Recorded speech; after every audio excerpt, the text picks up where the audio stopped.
Salam Bapak Ibu guru hebat. Perkenalkan saya adalah Teti Evelina Sumbayak, calon guru penggerak angkatan 10 dari SMP Negeri 2 Dolok Pardamaian.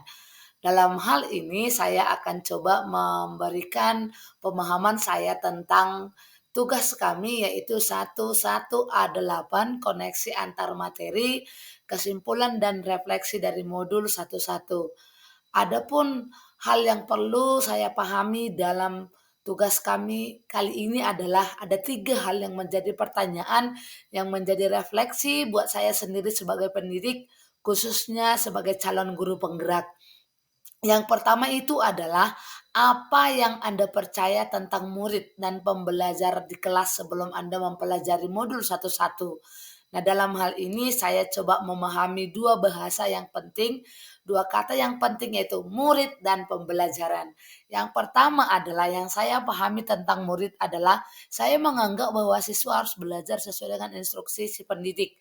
Nah, dalam benak saya itu bahwasannya pendidik itu bebas, dalam arti bebas, peserta didik akan mengikuti semua apapun yang sudah diberitahukan oleh si pendidik. Jadi dalam konteksnya kita mengatakan bahwasannya adalah teacher center, itu dalam benak saya.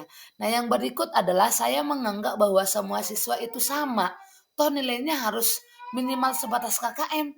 Nah, kenapa saya katakan demikian? Karena memang pada dasarnya kan pembelajaran itu fokusnya hanya ke nilai, tidak ada yang lain. Dalam arti tidak ada yang lain, nilai KKM itu menjadi patokan dia lulus atau tidak dalam satu pembelajaran.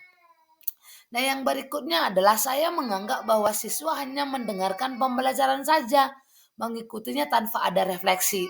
Jadi pembelajaran itu adalah monoton, rutinitas, hanya dilakukan seperti itu saja tanpa mengambil makna dari setiap pembelajaran tentunya. Itu yang menjadi refleksi dari setiap kegiatan yang kita lakukan. Yang berikut, saya menganggap bahwa siswa itu seperti kertas kosong yang bisa saya bentuk sesuai dengan kehendak saya. Dalam artian di sini kita boleh ibaratkan satu kertas kosong ya kan. Kalau satu kertas kosong itu berarti kita bebas dong menggambar-gambarnya mau buat apa kayak bentuk seperti apa, seperti itu ya. Nah, yang berikutnya, kalau tadi pemahaman saya tentang murid, nah sekarang masih pertanyaan yang sama, apa yang Anda percaya tentang murid dan pembelajaran di kelas sebelum mempelajari modul satu-satu? Saya garis bawahi di sini adalah pembelajaran. Nah, saya menganggap bahwa pembelajaran di dalam kelas hanyalah rutinitas si pendidik. Kenapa saya katakan demikian? Datang pagi-pagi mengajar, ya sudah mengajar. Tanpa kita tahu sejauh mana proses pembelajaran yang kita lakukan terhadap anak didik, apakah mempunyai efek atau tidak. Yang pasti pada dasarnya, udahlah, udah saya ajarkan seperti itu. Yang pasti masalah dia tahu tidak tahu terserah dia kan kira-kira seperti itu. Nah, yang berikut adalah saya menganggap bahwa pembelajar itu tidak ada perbedaan antara si A, B, C, dan sebagainya. Kenapa saya katakan seperti itu? Karena memang saya mempunyai pandangan bahwasannya um, ujung-ujungnya lari ke nilai, ujung-ujungnya lari ke nilai. Nah, kenapa saya katakan seperti itu? Ujung-ujungnya lari ke nilai. Karena kan kalau kita mengajar di kelas itu mau ada bedanya kek, punten sekian, sekian, sekian, hampir sama rata kita bayangkan karena yang IQ rendah, IQ sedang, IQ tinggi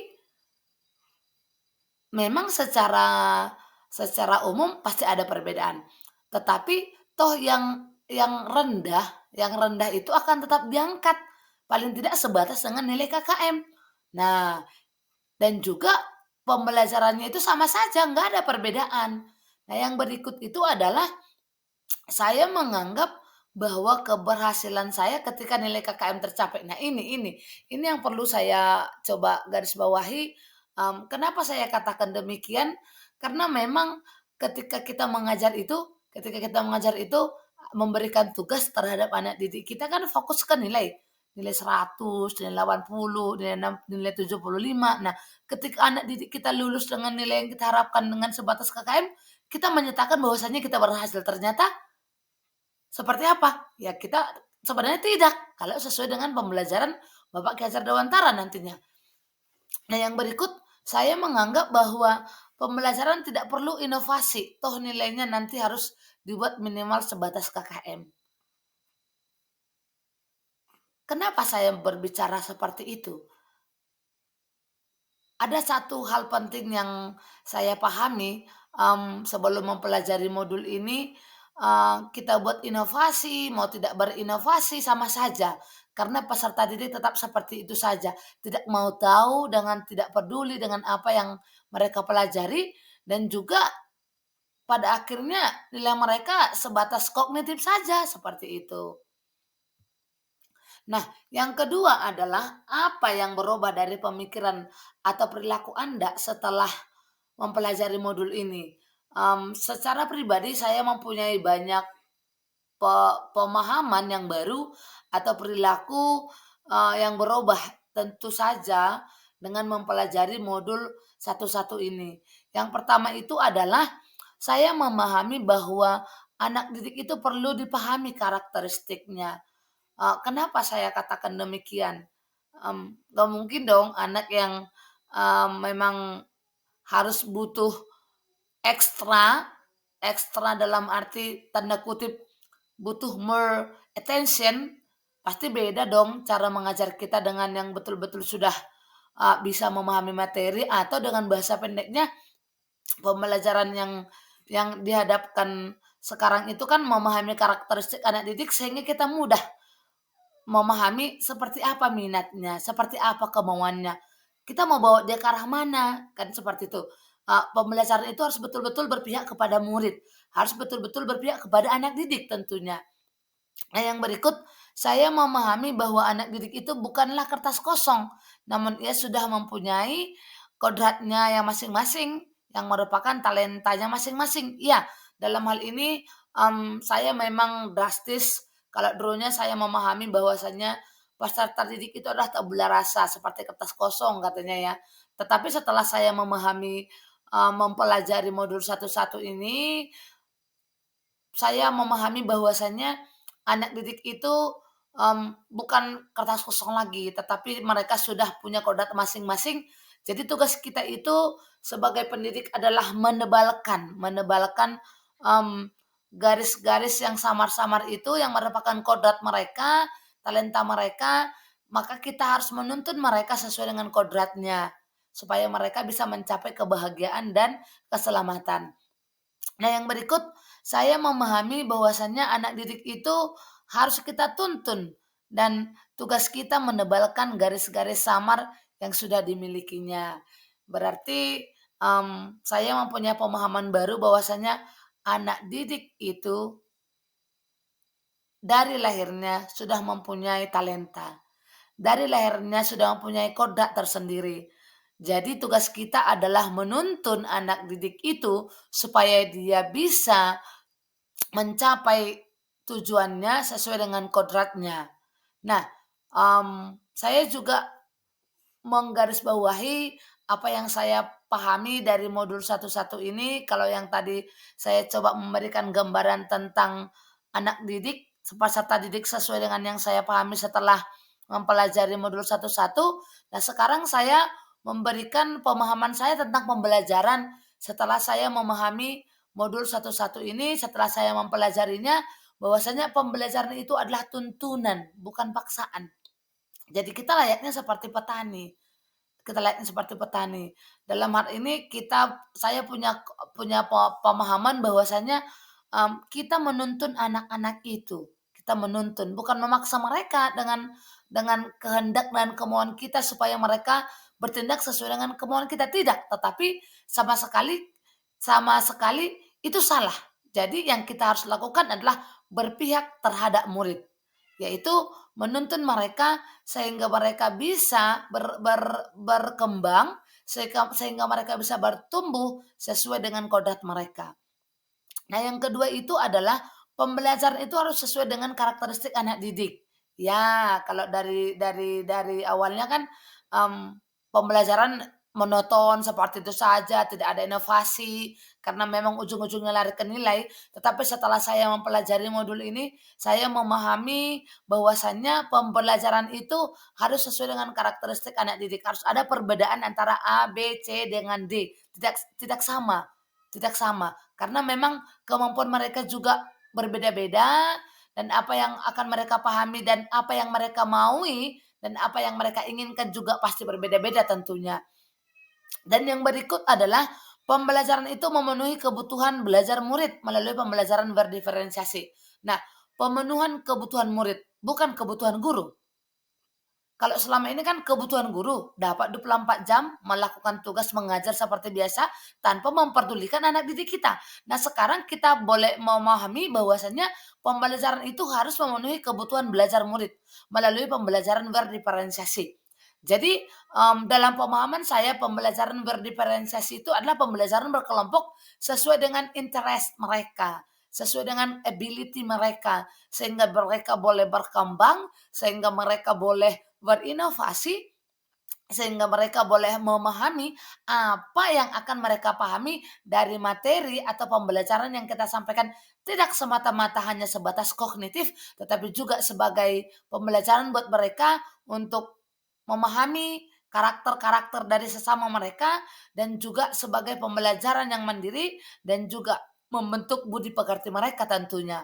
Karena mereka bisa bergaul, mereka bisa berbagi informasi, mereka bisa berkelompok, itu salah satu hal yang penting dalam pembentukan karakter anak didik kita. Nah, yang berikut adalah pembelajaran itu haruslah berpihak pada murid. Pembelajaran yang berpihak pada murid dalam benak saya itu adalah kita harus memberikan materi pembelajaran sesuai dengan kebutuhan anak didik. Kita harus memberikan pemahaman sehingga anak didik boleh memahami apa yang patut mereka pahami, bukan apa yang patut saya pahami tentunya. Karena memang harus berpihak kepada murid. Berarti kita punya konsep pembelajaran yang berpihak pada murid adalah merdeka belajar.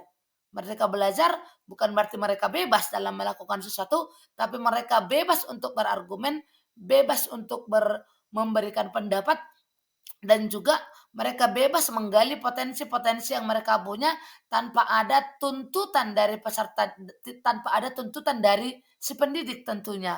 Nah, dalam hal ini kita harus memahami bahwasannya kita sebagai pendidik harus punya inovasi, harus punya uh, approach with our students, ya kan? Harus punya inovasi, punya pendekatan terhadap anak didik kita sehingga terjalin good collaboration among the students and the teachers. Ada kerjasama antara guru dengan siswa tentunya. Dan yang berikut, pembelajaran itu harus mengintegrasikan Ingarso Sung Tulodo, Madya Mangun Karso, Tuturi Handayani. 3 hal ini merupakan filosofi pendidikan yang diterapkan dalam dunia pendidikan kita dan sesuai dengan pengajaran dari Bapak Ki Hajar Dewantara.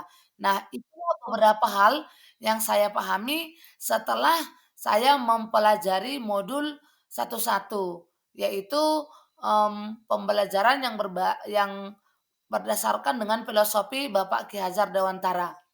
Baiklah, ketika 3 pertanyaan itu diperhadapkan dengan saya, maka ada satu hal penting yang perlu saya pahami dari 3 pertanyaan itu, yaitu yang ketiga, apa yang dapat segera Anda terapkan lebih baik agar kelas Anda mencerminkan pemikiran KHD?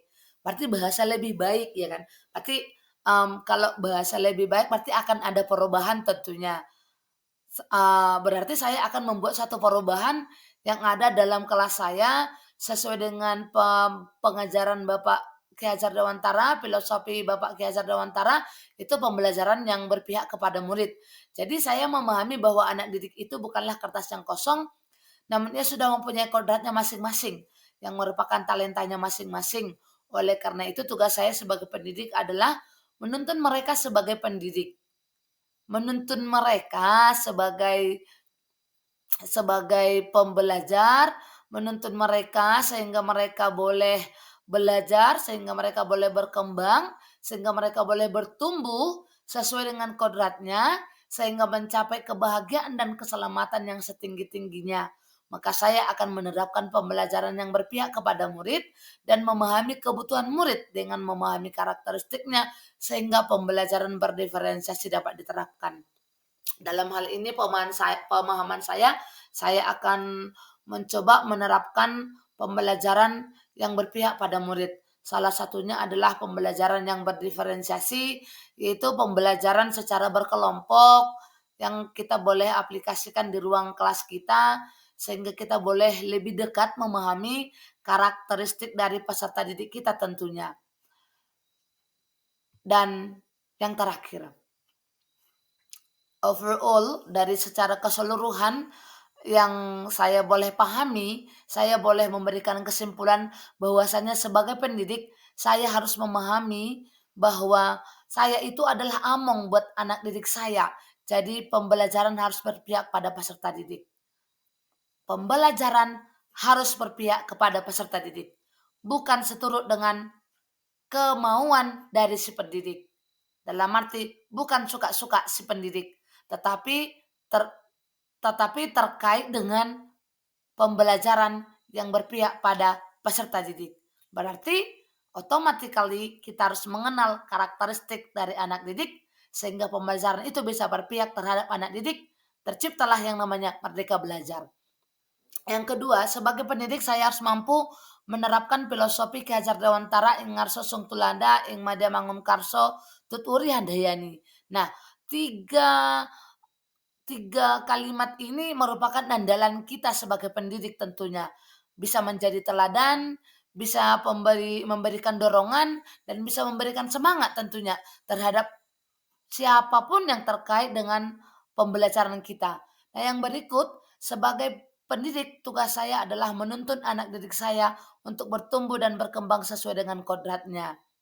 Bertumbuh dan berkembang sesuai dengan kodratnya, tugas kita menuntun mereka membuat pembelajaran sekreatif dan semenarik mungkin sehingga mereka itu bisa senang dalam pembelajaran, bukan terpaksa.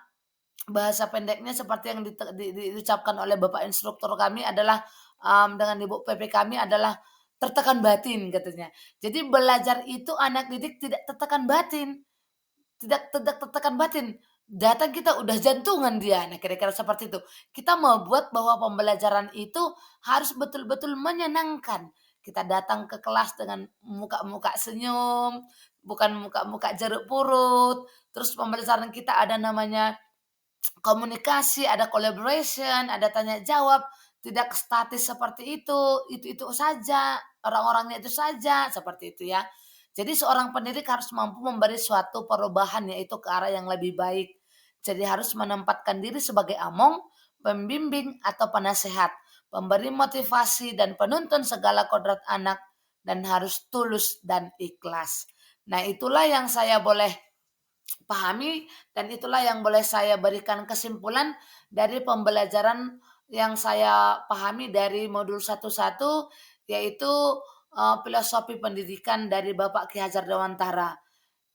Jadi kita sebagai pendidik kita harus pahami tugas dan tanggung jawab kita bahwa tugas kita adalah menuntun anak supaya dia memperoleh kebahagiaan dan keselamatan setinggi-tingginya dan dia akan bertumbuh dan berkembang sesuai dengan kodratnya tentunya.